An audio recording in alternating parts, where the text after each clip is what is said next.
Great. Hi, everyone. Thank you so much for joining. We will call the State Allocation Board to order, and it is 4:08. Pursuant to AB 361, the meeting is also being conducted by way of Zoom, and it's being broadcast from the first floor auditorium of the East End Complex, the Department of Public Health and Healthcare Services, and we're at 1500 Capitol Avenue in Sacramento if you'd like to provide public comment in person. For our meeting to run efficiently, please mute your hands if you're on Zoom or mute your microphones. If you would like to make a comment, please use the raise hand feature at the bottom of your Zoom interface. If you are calling into the meeting and not here in person or not on Zoom, unfortunately, you will not be able to provide public comment. And with that, we'll establish a quorum. Ms. Jones, will you call the roll? Certainly. Senator Wilk? Present. Senator Leyva? Here. Senator Laird? Assemblymember O'Donnell? Here. Assemblymember Mays? Assemblymember Bonta? Abel Guillen? Here. Jeremy Smith? Here. Ana Lasso? Here. Gail Miller? Here, we have a quorum. Also, upon the conclusion of our meeting, we'll meet in closed session pursuant to Government Code Section 11126E for the purpose of conferring with and receiving advice from legal counsel regarding pending litigation. With that, I will move approval for the minutes from our June 2nd, 2022 meeting. Wilk so moves. Thank you, Senator Wilk. I will second. Any public comments? Seeing none. Any questions? Any objection to unanimous roll call for the minutes? Seeing none, the minutes are approved. And next, we will move to the executive officer statement, please, Ms. Silverman.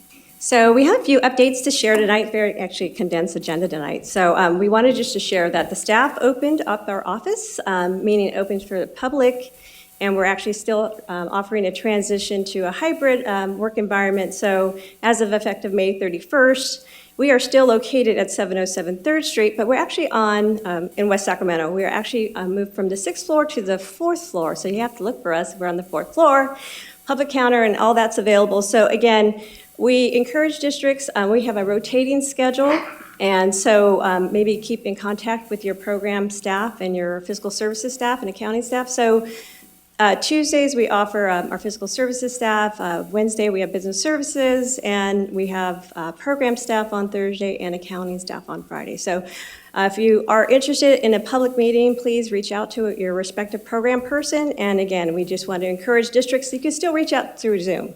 So that's really a more cost-effective measure, and again, we can definitely save you some time and money.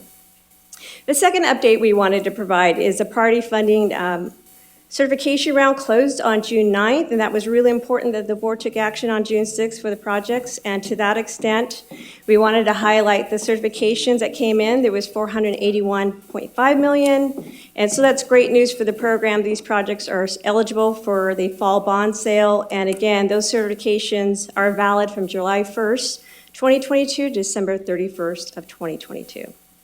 And an update as well with the charter school filing round that closed on June 3rd. And just happy to share that we have 39 applications that came in for nearly $626 million. Definitely a really high demand on this program funds, and we have about over $150 million available. So again, really important to share that very competitive round. And to that extent, our next meeting is August 24th, and I know we're still gonna I know we've heard some feedback about the date. We'll stay tuned and provide you some updates if there's any changes to that meeting date. But as of now, it's Wednesday, August 24th, and then again, we will have no July meeting. To that, I'll open up any questions. Great, and before we ask questions, so I understand there's no video on Zoom. I just turned on my camera, so at least you can see me. I'll make it clear who's talking. We apologize, the facility video streaming function is not working. And really appreciate your patience as we all learn how to deal and work in a hybrid environment. Can I do a sound check for those of you on Zoom just to make sure the sound is coming clear, and we'll again be very clear on who's speaking? So I know that there's a lot of folks in chat. I just want to make sure you can hear us. Okay, great. Thank you. Thank you all for responding, and apologies again for the video. So with that, any questions from the committee on the executive officer statement? Seeing none, any public comment? Again, for those of you on Zoom, please use the raise hand feature. Seeing none, we will move to the consent agenda, please, Ms. Silverman. Consent agenda is ready for your approval. Great, thank you. So moved. Thank you, Senator Leyva. I moved by Senator Leyva, seconded by Mr. O'Donnell. Any public comment on the consent agenda? Again, please use the raise hand feature in Zoom. Seeing none, any objection to a unanimous roll call for the consent agenda? Seeing none, the consent agenda is approved. Next, we will move to the financial reports, please, Ms. Silverman. Yes, on page 90, we also highlighted this a few weeks back about the status of fund releases, since we just generally close out at the end of the month. And again, just to highlight, May 31st, we had $168 million that was released, so that's great news. Folks are still coming in for their apportionments. So again, just wanted to highlight that. And then actually on page 92 and 93, we're talking about our financial statements and reports. And just wanted to highlight there's over $80 million in the consent agenda. That represents 32 projects. And we actually have 2 projects that result in the closeout. And so those bond funds will be returned back to the program. With that, I'll answer any questions. Great, any questions? Thank you again to the board for making yourselves available in June so we could get those dollars out. Any public comments? Any other questions? And I don't see any on Zoom either. Great, we will now move to the Inglewood Unified, the Inglewood Unified today's Fresh Start Charter appeal was postponed at the request of Inglewood Unified. And we will let you know when that will be updated at the request of the district. Do you want to speak to that, Ms. Kampminer? The request was for September, so that should be coming back to the September meeting. Great, thank you very much for that. Anyone here for public comment on that item? Seeing none, anyone on the phone? No, great. So now we will move to the piggyback contract and contract code provision. So I'm going to just set up a reminder of sort of where we are and where we want to, where this is going. We put this back on the agenda at the request of some of the board members from February because we wanted to get some additional information from staff. And at that time, we were sharing the Attorney General's opinion. And after understanding what the Attorney General's opinion is, the staff, Ms. Kampminer, will lay out sort of the options she's given. So we are in a situation here where we are limited by the law. We have very clear direction from the Attorney General. We've obviously gotten lots of feedback from all of you and understand what an important issue this is. We do want to get some direction, but we are limited in our options. The best option, I do think, remains a legislative route, and luckily we have a lot of amazing legislators on this board. We're not able to sort of change the law based on some interpretations that we've been getting in some of the public comment. We have, in fact, looked at the 2007 provisions. We've gone back to the Attorney General. So we have some pretty clear guidance in terms of all of the information that we've received and have done some very intense legal analysis both with the Attorney General and with our legal team. So I want to make sure that Ms. Kampminer has a chance to outline the options and make sure you all have a chance to speak. I do think because of this rare instance where you have the administration and the legislature at the same table, I think it's really important to understand sort of not only what our options are today, but also potentially how to fix the law going forward. Because as a regulatory board, we have to really stay within those confines, understanding how difficult that is for some of the districts. So again, really appreciate the participation and all of the work that you all have been doing, and appreciate you being here today. So with that, Ms. Kampminer, if you kind of want to lay out, I think briefly the options, we'll make sure that everyone gets a chance to provide public comment. I'm just noting that Mr. Mays is here. Mr. Mays, can we just briefly open the roll on the minutes and the consent calendar for you? Sure, that'd be great. Thank you. Great. How do you vote on the minutes? Aye. Thank you. And how do you vote on the consent calendar? Aye. Great. Thank you so much. Great, thank you. So with that, Ms. Kampminer? Yes, thank you. You covered quite a bit of the history and the staff report, so I will focus on the options that we have here for the board. And we have 2 options listed Option 1 does not need any board action. Option 1 would just maintain status quo, and as we've stated in February and in the item, what that would have staff do is we would not be able to present any projects to the board for funding purposes if we were aware that there was a piggyback contract in place for modular components, because the board had provided direction to us previously in 2006 after receiving the AG opinion that the board had requested and said that we were not to fund those types of projects. So what we've provided here in option 2 is a potential solution that recognizes both the existence of the AG opinion and the barriers with the statute and the guidance of the AG opinion, but also takes into account the fact that it has been quite some time since this conversation was at the board level, and that there is probably an entirely new group of folks handling facilities at the school district level. So we felt it would be appropriate for the board to consider, from a funding perspective, what we're essentially calling a grace period, where if a school district had entered into a piggyback contract for modular components already, that the board would still provide funding for that project, but that we would draw a new line where that would end up being cut off. And we've proposed 60 days here so that if districts are in the process of going through the contracting process, it would not interfere with any projects that are at that stage.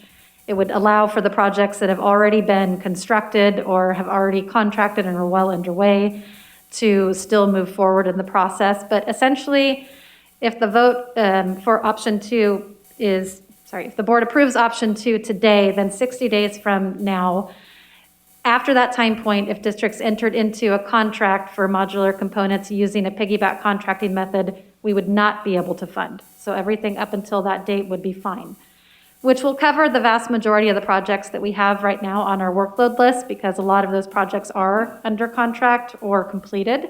So that definitely solves the problem for a large group of projects. There are some other things that we recommend as part of option 2 to ensure that as we move forward in the program, if this is adopted, that we can maintain equity with how we're reviewing these projects and make sure that all projects are treated fairly, because right now our current process, sometimes we will find a piggyback contract for modular construction, sometimes it will move through because it's not evident on the application materials or on the contracts that we do verify for fund release. We may not know that there is a piggyback contract in place that would be in violation of the AG opinion. So we would propose that we establish a better process for looking at all funding applications that are coming through so that everyone is treated equally and we would be able to catch these projects earlier. Ideally, we would do this at multiple checkpoints in the process. We would certainly do one at intake so that districts are not finding out several years later after they've been on a waiting list that they have an issue with their project. We would look at it at intake. If we noticed some sort of modular components in the project, we would notify the district and have an opportunity to educate to see if there was something we can do earlier on in the process. So we are proposing that we would develop that process change as well. And also, we can work with the state controller's office to put this in the K-12 audit guidelines as well. There are already steps in there where the local auditors do look at compliance with public contract code, but it is not abundantly clear how to handle this type of contracting method. So we can make that more clear in those guidelines so that there's no confusion at the audit stage as well. So essentially, we're proposing an option 2, a fix to allow projects to move forward with full notification for school districts that after the grace period, after that 60-day period, the board would not be entertaining funding applications with contracts after that date. So that it's essentially doing what the board did in 2006, again, to maintain compliance with the law, but to recognize the time gap that has passed. Those are the basics on that, and I'd be happy to answer any questions on that. Great. Are there any questions? I really appreciate the work, Ms. Kampminer. If you recall, in February, our direction was to make sure that the team managed to reanalyze it. We went back to the Attorney General's office and really have thread the needle between regulations and the law. So with that, any questions from the board for the team? Ms. Lasso and then Mr. O'Donnell? Ms. Kampminer, thank you for that, and I just want to ask for some clarifications. So with this action, if the board takes it today, are we telling districts how to contract? We are not telling districts how to contract. We're making a decision on what will be funded. And the board has jurisdiction over the funding decisions. There is statute that says the district shall comply with all laws related to public school construction. So the board is taking an action on funding with option 2. Thank you. So to be redundant, and just to state that from my words, is if a district decides to do a piggyback contract, that's fine, but to ask the state allocation board for matching funds, that they would have to disclose that in their application, and the new process would have information on how to disclose that information, correct? That's correct. Thank you. Great, thank you. Mr. O'Donnell? Yes, thank you. I do want to share first out that I feel like it's kind of deja vu. We've been in this situation a few times while I've been on the state allocation board where something comes up and a ruling is made and a lawsuit is filed because it wasn't really thought through of all of the implications of that ruling. In this case, someone found a memo from 2006, essentially, and is saying, well, now we want to bring it back up. Now we want to apply it, because as I understand it, districts over the since 2006 have been using the piggyback method for their modulars. Is that accurate? Yes and no. I mean, I do want to sort of correct for the record, Mr. O'Donnell, we're not using a ruling from 2006, we're using a. It's an AG opinion, I get it, but someone dug it up, But okay. it's a big distinction, right? What's that? 2006 versus today is significant. That's my point, yeah.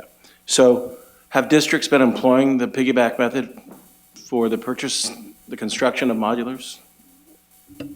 And since 2006? So what we're hearing from stakeholders at this point is that yes, they have been doing that, but it wouldn't necessarily be something that is fully evident on the funding application. So we didn't just uncover the 2006 information. OPSC's position and understanding was that districts were following this throughout the year. So we didn't realize that there were alternate interpretations or ways that districts were submitting applications that were in conflict with the AG opinion. So this did come to our attention back about a year ago, and that's sort of when this kind of kicked back off again, because we sent out a reminder email to districts about the 2006 AG opinion, because we had heard from a handful of districts that they were pursuing this with the piggyback contracts, and to us that was a problem. We said, oh, wait, we're hearing that this is happening, right, but we have guidance from the board and the AG that we can't fund this, so maybe people don't know, let's send a reminder. So that's really how we ended up here, is we were not aware that this was a widespread issue because it doesn't come through clearly on the funding application. We actually have a box for construction delivery method. We don't get a lot of districts selecting piggyback contracting on the application form. They don't check the box, right? There's a box they have to check? There's a box they have to check, and it's not often used. If it is used, it's typically for projects that are clearly portables. There's terminology that can be interpreted multiple ways that's submitted, so we don't always know that these are modular components versus portables. And that's why in option 2, we're suggesting that we enhance our review process so that it is clear that we're looking at all applications in the same light, and that we're not just finding out haphazardly upon occasion, or from a district that unknowingly tells us about it and doesn't realize that this is a problem, and it then causes us to not be able to present the funding application to you. Great.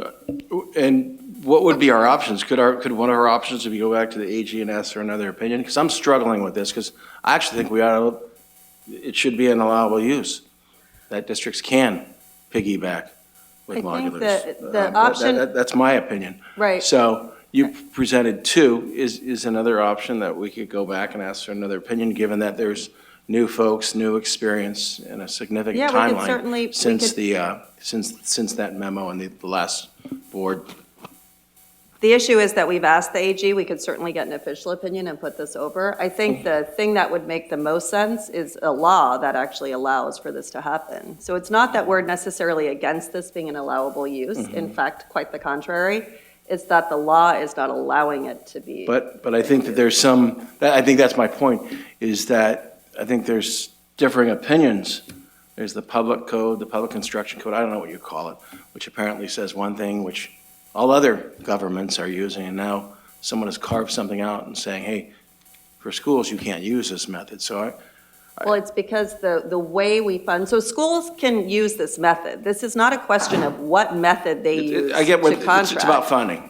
But it's about what the jurisdiction and the statute allows for the state allocation board to do. So we can't just decide without a change in statute, which is why I started by saying, I think this is right for a change in statute to actually meet the very goals that you're speaking to, which is an allowable use of funding is this piggyback rule. This isn't about a contract code. That's where there's a discrepancy.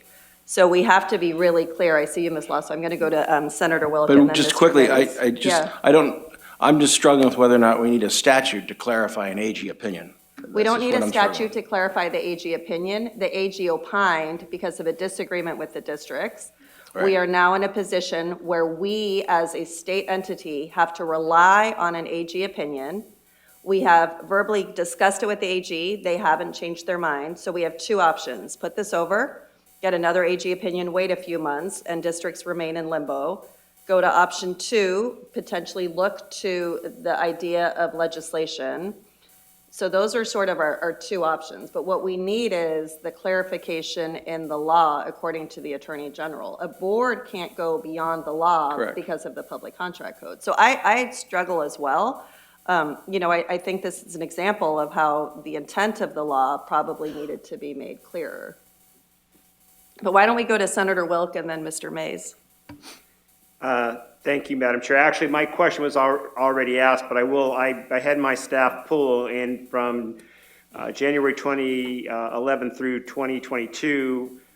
13 of my school districts used this particular provision. So I'm fine with option two, but I think we should pursue all of the above. So whether it's an AG opinion or if we have to pursue, through law, I think we should do that, but I don't think we should be leaving people in limbo. So I'm comfortable with option two now, and hopefully we can fix it later in the year. Yeah, I agree with you, actually, that option two, it could be a stopgap while we sort of find a vehicle, fix it before the end of session. I think that's accurate. Mr. Mays? Yeah, thank you, Madam Chair. Just wanted to make sure you said if there are any questions. I don't really have any questions. I just, I've actually worked with staff a little bit on this because I have a local school district that is deeply affected by this. We talk a lot about here in the state and the legislature, when we talk about public policy, we throw terms around like equity. And we often talk about trying to help areas that are most in need. And I can tell you that this school district in particular serves a community that is very much in need, and the impact of this is great. And so I do want to express my support for option two. I don't want to have to read the script that my staff wrote because we've already had this conversation. But I don't know if it would be appropriate to make a motion that we would explore option two. I do like Assemblymember O'Donnell's thoughts, if there was some sort of option three, but if that's not, if we're saying that that's not proper, I certainly would like to suggest that we, and strongly support for option two, and I'll make that motion. Great, I'll take that as a motion. I'm happy to second that. I think what we should do in support of option two is use option two, begin to implement that, so there's certainty for districts. I think Ms. Kampminer and Ms. Silverman, I do think another official AG's opinion, I worry a little bit about how long those take. And I would also really encourage you to work with Mr. O'Donnell on, as the vice chair, on legislation that would fix this so that there is clarity in the law going forward for all districts. And if it is possible between now and the end of the school year to find that vehicle, I do think that'll be really important in terms of widening the ability for all of these districts. So there's an motion and a second for option two with this additional information. And with that, I have speakers cards. Please, if you want to comment on Zoom, please start raising your Zoom hands. I think I would just encourage folks, since you know where everyone is, I just want to make sure that we keep comments, please, brief. And we have gotten all of the letters that you've sent. So I'm going to call folks up by name, if that's okay. If you haven't submitted one of these to Ms. Jones at the end, please submit a speaker's card, but we will obviously just allow you to line up too. So Mr. Arevallo from the School Facilities Manufacturers Association.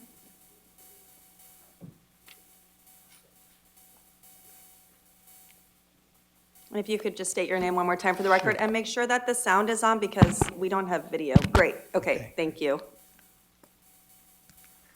Good afternoon, Madam Chair, SAB members, and OPSC staff. I want to thank you for the opportunity to have further discussion on this topic. My name is Daniel Arvello. I work for the School Facilities Manufacturers Association. I am the chair of that trade association. We are a trade association of manufacturers and providers of Field Act, DSA-approved, and Title V compliant relocatable modular school facilities. So again, I do appreciate the opportunity to speak to this topic.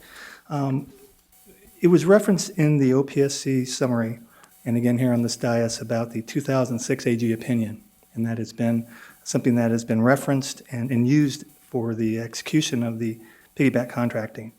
It was brought up in the comments by Ms. Camper that the AG opinion also referenced modular components.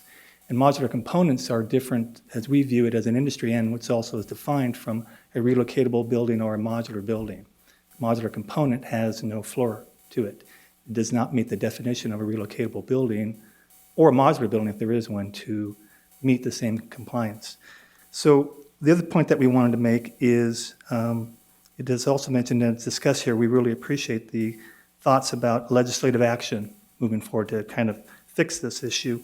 We do want to make reference to the AB 1967, authored by West in 2006, that did amend the public code contract, which took into account the AG opinion of 2006. And they've changed one item on there, which was footnote number 3. So we are of the belief that through that granular detail that all other provisions remained in effect. And so that's just a point that we wanted to emphasize. We believe you have acknowledged that a little bit more, but again, it's a point that we feel currently the AG opinion was taken into account, was amended, and therefore all of the provisions remained. And that, again, dealt with modular components versus relocatable buildings and modular buildings. So again, I just appreciate the opportunity to share that information and be willing to answer any questions, either now or future. Thank you. Great, thank you very much. Next, Mr. Becker from Cash, Jeff Becker. And then after that, we'll have Julie Bosch from the Maple School District, if you want to start lining up, followed by Rebecca Clearly from County School Facilities Consortium, and then Seth Heron from the San Jacinto Unified School District. Thank you. Good morning or afternoon, Mr. Becker. Thank It's you. a long day on It July has been a 25th. It has been a long day. Good afternoon, Chairperson Miller, members of the board. I'm Jeff Becker, CASH Chair, and I'm the Executive Director of Facilities and Operations for the Office of the Fresno County Superintendent of Schools. And I want to thank you for the opportunity to address you on this important matter. Piggyback contracting has proven to be a legal and useful tool, and any action that you take today has the potential to greatly impact how our schools are going to meet the challenges of housing our students in safe and appropriate learning spaces, as well as meet the added burden of the universal transitional kindergarten program that's stretching our facilities for our youngest learners to near the breaking point. And as you know, there's an appeal on this very topic that's awaiting hearing by this body. So I'd encourage you to consider postponing action on this item until after hearing the appeal. However, since this item is agendized for action today, I offer you a few comments. Please. Mr. Becker, is there any way I could pause to allow Senator Leyva to vote before she has to go to committee? Of course. It's been moved and seconded. We're going to pause on the appeal, and then what else, the other thoughts, and then we will resume with your comment. I apologize for that. Ms. Jones, could you just call the roll for Senator Leyva? Yes, Senator Leyva, how do you vote on the piggyback item? I vote aye on option 2. Great. Thank you. Thank you. Madam Chair, if I can, I also need to get back. Yeah, of course. Okay, and since I made the motion, Yes. you'll understand Yeah. what my position. Okay, Yes. okay, thank you. Thank you. I apologize for that, Mr. Becker. Quite all right, thank you. Thank you for your patience. Well, let me state up front: school districts and county offices of education follow the law. That's a blanket statement. The practice of acquiring relocatable or portable classrooms through piggyback contracting has been used for decades without interruption to funding, including with state bond funding. These piggyback contracts have been scrutinized by the school districts, vetted with their legal counsel, been reviewed by county offices of education, and audited by OPSC staff, and more recently by independent auditors approved by the state. And as we know, the SFP is a grant program based on funding eligibility, so districts receive a full and final apportionment that relieves the state of any further responsibility or liability to provide for the school facility. Districts and COEs alone carry the final responsibility for school district facility projects, including any liability for contracting decisions. And staff have presented to you today an item that's based on a 16-year-old opinion to unnecessarily insert this board into a district's decision-making process. This is in opposition to the fundamental tenets of the SFP. And as I pointed out in the letter that I sent to you yesterday, the SFP already has mechanisms to ensure that districts use legal procurement methods. These include requiring districts to certify that laws will be followed.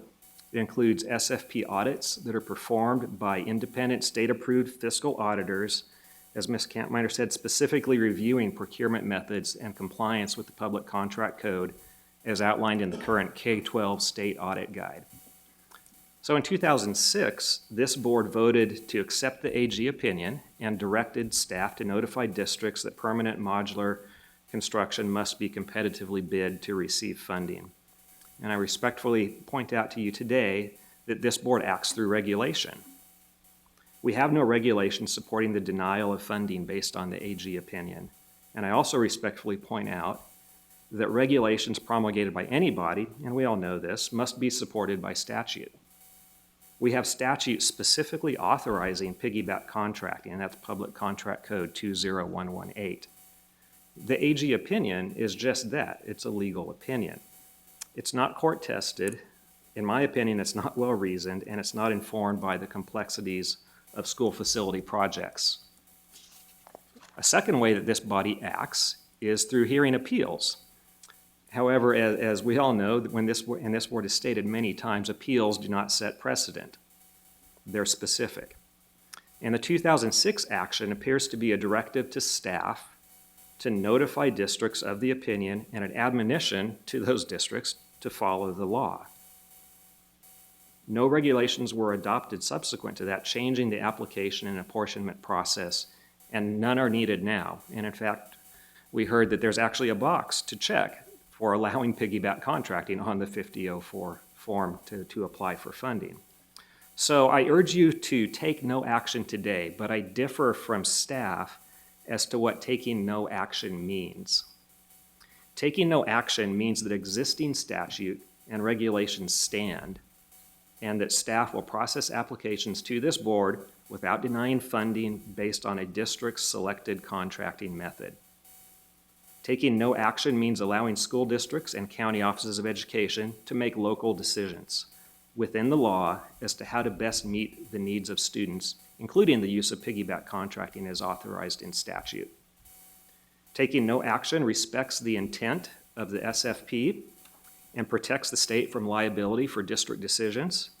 Taking no action maintains integrity in the spending of state bonds and allows the checks and balances built into the SFP to work. And again, these include the certifications and independent audits to determine compliance with the law and therefore program eligibility. So again, for these reasons, in the letter that I sent you yesterday, I urge you to take no action today. Thank you, Mr. Becker, for your time. Next, may we please have Julie Bosch? I'm sorry, I'm sure I mispronounced that. I apologize. No worries. It's Bush, but it doesn't look like it. And I have no notes. I'm going to speak from the heart because that's what I do. I am super appreciative of OPSC staff and all that they have done and all that they continue to do every day. I'm a superintendent of a small school district. I also support small school districts across the state, a small rural school district. And I don't know if any of you have been in the field recently, but it's a tough job. And it is, we face many challenges every day, but having additional challenges and barriers put in the way is not a way to help us. We have heard from CDE, we have heard from OPSC, we have heard from DSA, we have heard even from the auditor's report that the goal is to support small rural school districts in helping them get through these processes. And putting additional barriers in the way to limit the types of procurement methods that we can use is not helping small rural school districts that already face many, many challenges. We don't have staff to manage our facility or even help us to provide safe places for our children. We don't have teams of people that can go out and look for these things and make it happen. And it just is creating another barrier And we also have very, very limited funding because we are funded on a per pupil basis for any facilities. So just getting facilities built is a bit miraculous. And we don't have hordes of people who want to come work for us because we don't have additional opportunities waiting for them once they finish with us. I'm a small single school district in a rural community. And so I would just urge you to think of that as you make these decisions, and if you think about the repercussions and what it looks like in the field. Thank you. Thank you. Thank you, Superintendent Bush, and thank you for your work over these last 3 years. Thank you. Ms. Clearly? Good afternoon, Madam Chair and members of the State Allocation Board. Rebecca Curley on behalf of the County School Facilities Consortium. It's impossible to follow Julie. She's fantastic and an amazing advocate. I represent county offices on school facilities issues, and county offices have two roles here. One is the advisory role that Julie described. We help school districts, small districts that don't have the staff, that don't have the support. We also directly serve our own population of students in very unique situations, and piggybacks are important for both of those. When we are helping and advising school districts that lack that staff, piggybacks are a tool to deliver these projects.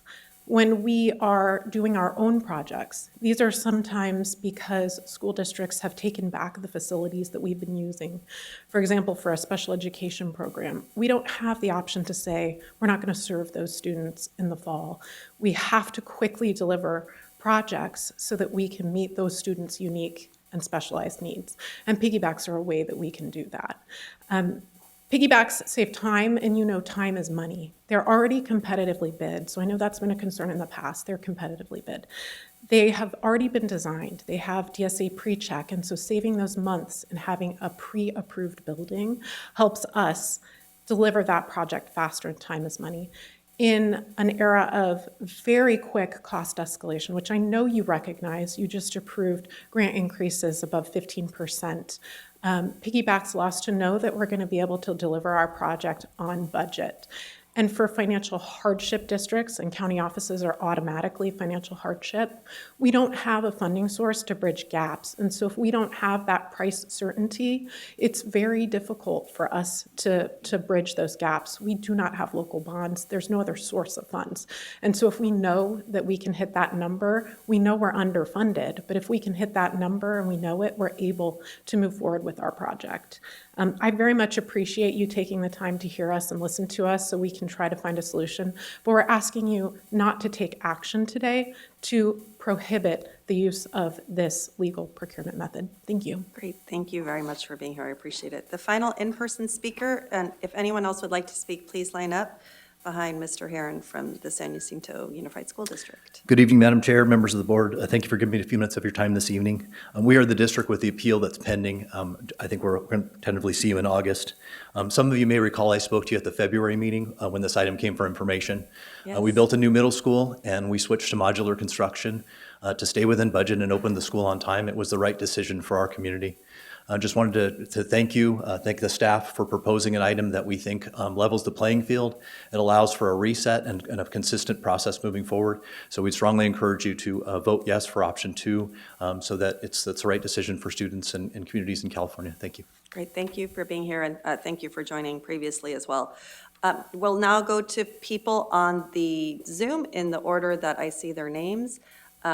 We will start with John Weiner, followed by Leticia Garcia, Mr. Is he unmuted now, Michael? What happened to him?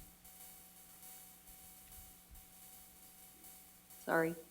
I'm going to go to Leticia Garcia first, and then please, I'm sorry, Mr. Weiner, I think you have to join the queue again. So you should be able to speak now, Ms. Garcia. Hi, can you hear me? We can, yeah. Excellent. Leticia Garcia on behalf of the Riverside County Superintendent of Schools and the 23 school district superintendents in Riverside County. We're writing to urge the State Allocation Board to adopt option 2 that you have all been discussing, and one of our districts just so eloquently testified in support of. We appreciate the clarity in terms of the timeline as to which projects will continue to be funded. And I believe that's 60 days from the day of the vote, so 60 days from now.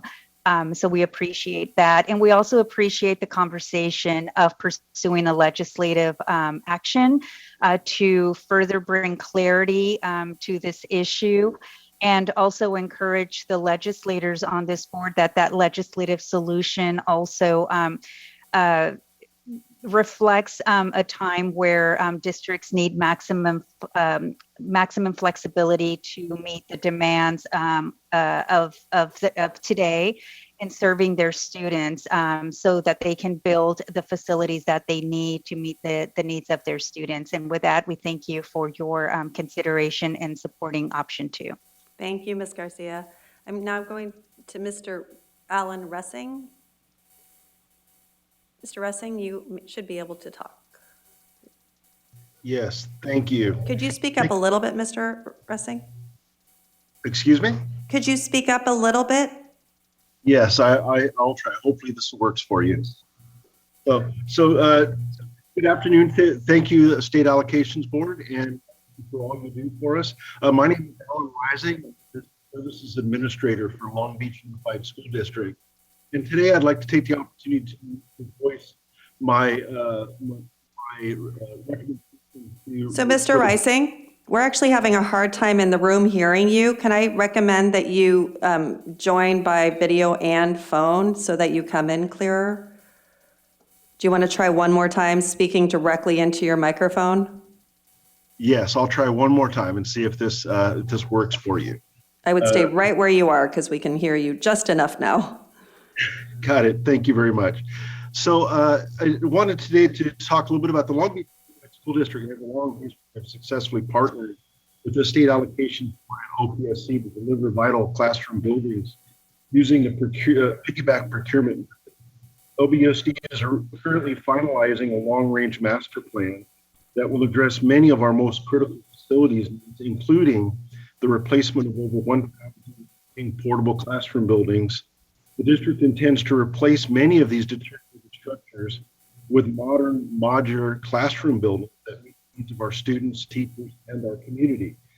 LBSD is concerned that disallowing the continued use of the piggyback procurement method will result in significant increases in construction costs and timelines, additional administrative burdens to already limited district staffing, and potential loss of identified critical projects, increased construction expenses.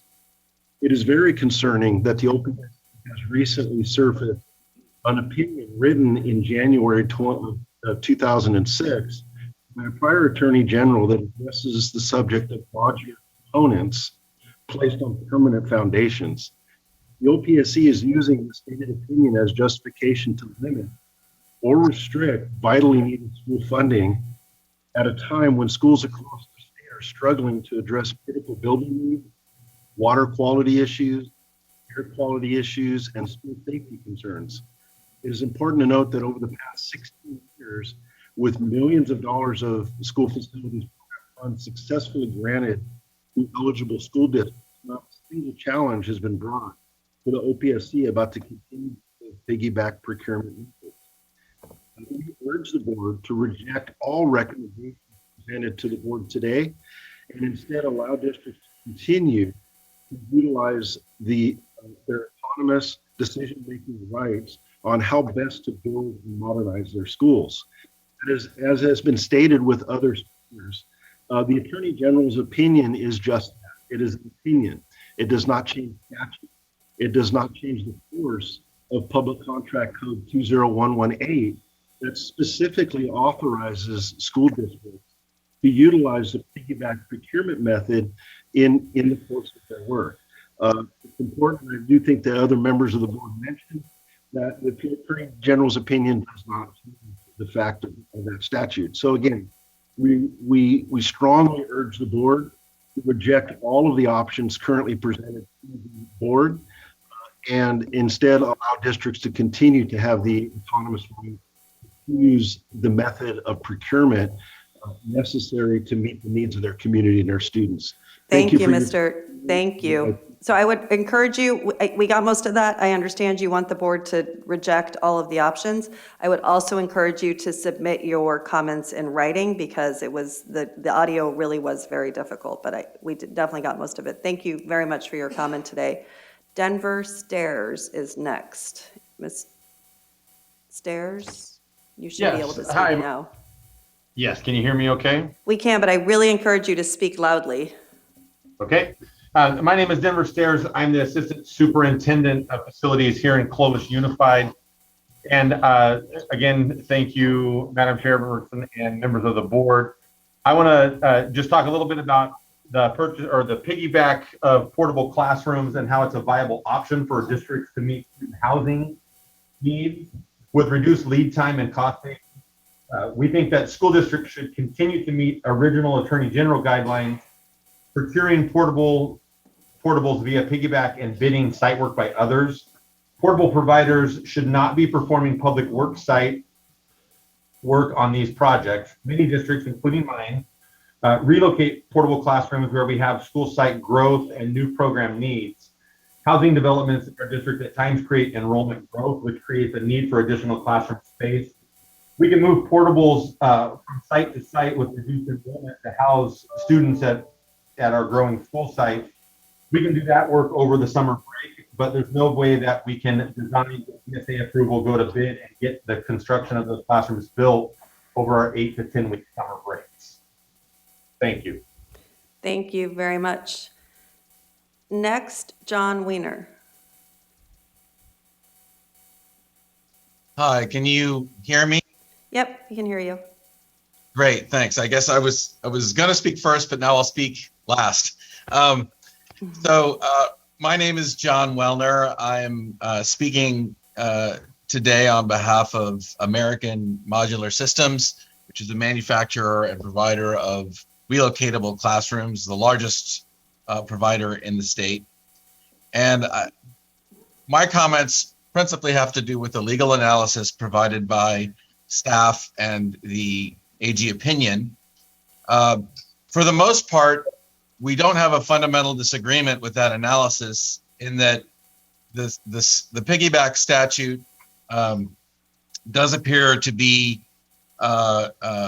applicable to personal property, and the distinction that staff is making between using modular components versus relocatable classrooms, we understand and don't challenge. But the key issue from our point of view is the line. How you distinguish between modular buildings and relocatable classrooms. And I'm going to explain why there remains ambiguity in the analysis, and we think that you should not take action until that ambiguity is fixed, so that everyone knows what we're talking about when we say modular versus relocatable.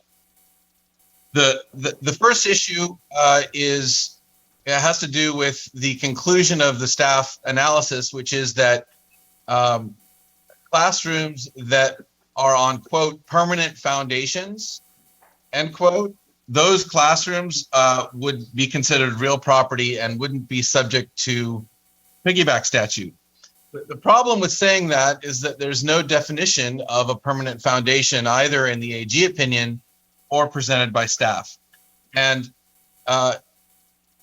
we have obviously a lot of experience with various kinds of foundations, but both concrete foundations and wood foundations are used all the time for relocatable classrooms. And so there needs to be a definition of permanent foundation that takes into account that relocatable classrooms are often placed on concrete stem wall foundations. In addition, there are 3 other criteria we think that staff should be using, that you should be using, to decide if something is portable or relocatable versus something is modular. The first one is mentioned by staff, and that is the Ed Code definition of a portable classroom. In the Education Code, a portable classroom is defined, and the AG opinion explicitly says that classrooms that meet that definition fall outside of the opinion. So in addition to looking at the kind of foundation that's being used, you must look at whether or not the product that's being sold falls within the Education Code's definition of portable classroom. And if it does, it's relocatable and can be purchased using a piggyback.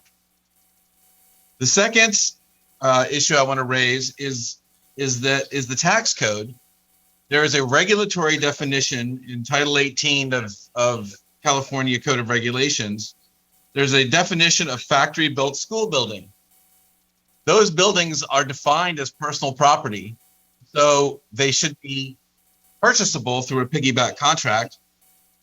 And before rejecting any classroom as not being relocatable, if it fits the definition that's in the tax code as personal property, it must be allowed to use a piggyback contract.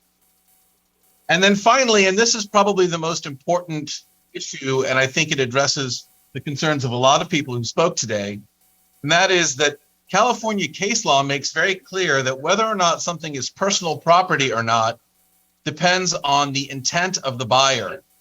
And so if a school district intends to buy a classroom product and intends for it to be relocatable, then it's relocatable. And so again, that's the criteria that staff and the board must use when analyzing whether or not something is relocatable versus modular. Great. So we submitted a written analysis of this morning. We'd be happy to discuss this further, but in conclusion, we think that the analysis is incomplete because the line between modular classrooms and relocatable classrooms is not clear, and we urge you to hold off taking action until that is more clearly defined. Thanks very much. Thank you very much. The final public comment, again, anyone else, please raise your Zoom hand, is Jack Woody Colvard. You should be able to speak now. Thank you very much, and I do appreciate everyone and the hard task that you have. I need to tell you a little bit about myself before I give you my statement. I'm a 38-year veteran in school construction, 35 years in high school, and the last 3 or 4 years in taking care of small school districts. In Kern County, 46 school districts, roughly 36 of them are small. And so I have a different picture of what the needs of small districts are and the struggles that they all face. And they're different. I will just tell you, they are different than a large high school district or medium school district. The thing that I want to leave in is that those options are significant to those school districts because of the limited funds and their abilities. In fact, the majority of those school districts that I represent may be financial hardship districts. And as we look into what occurs, what happens is if you go to designing that, if you get away from the piggyback and you now have to design it, what you've actually done in the process is incurred more cost and more time and more competition of a small district with large districts and everyone else that are going on at the same time. There are definitely limited staff, definitely limited abilities, and definitely they have to spend a lot more time when they should be spending a lot more time dealing and taking care of our children and what our communities needs. And so the biggest thing I want to leave with you is that if I Jeff Becker's comments, and that no action has helped school districts meet those needs. As I have reevaluated our districts in Kern, I've been able to look at what this effect might affect them and literally pull them out of the options of what to do. And so I'm asking you to not take action.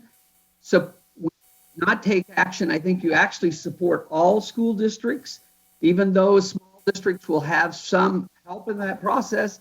And so I'm asking for some more time with that. And then the only other thing I would like to leave with you is that the majority of the piggyback thing that I have seen that has been confusion, public works included in piggyback contracts. And that is definitely clear.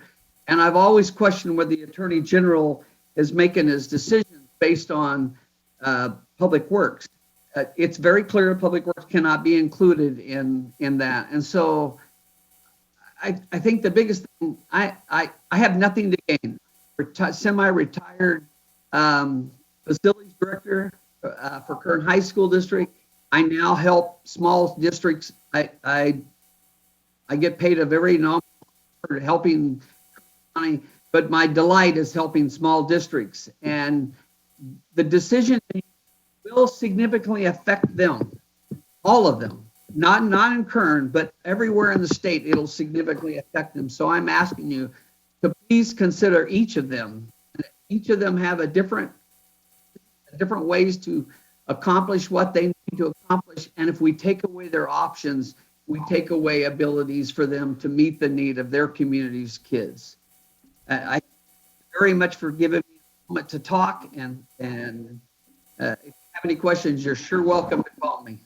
Thank you, Mr. Collard, and thank you for your dedication to small districts. With that, there are no other public comments. It has been moved and seconded. The roll is open. And Ms. Jones, can you finish taking the roll, please? Yes, I can. Senator Wilk, Aye. Assemblymember O'Donnell. Aye. Abel Guillen, Aye. Jeremy Smith, Aye. Ana Lasso, Aye. Gail Miller. Aye. The option 2 has been adopted, and we will also consult with the AG for additional opinions and work on legislation, and we will work with the vice chair on that. Thank you again, all of you, for being here and for providing all those really robust comments. With that, we will go to our 90-day workload briefly before going into our closed session. Ms. Silverman? Yes, any questions on 90-day workload? Seeing none, any public comment? Seeing none, the board will now meet in closed session and pursuant to government. So if everyone wants to start, you're welcome to wait outside. When we come back in, all we will be doing is reporting out and closing the meeting down. And pursuant to Government Code Section 11126E, for the purpose of conferring with and receiving advice from legal counsel regarding pending litigation involving the non-renewal of a charter school petition, the board's ability under the Ed Code Section 17078.63A3B2 to take control of the property when it is no longer used for public school purposes, and provide the board with an update regarding active litigation. We'll report out if necessary. And with that, we're going to ask you to please exit. Oh, we're actually going in a different room. So if you guys want to stay, you're welcome. Sorry. If you could just make sure your mic's.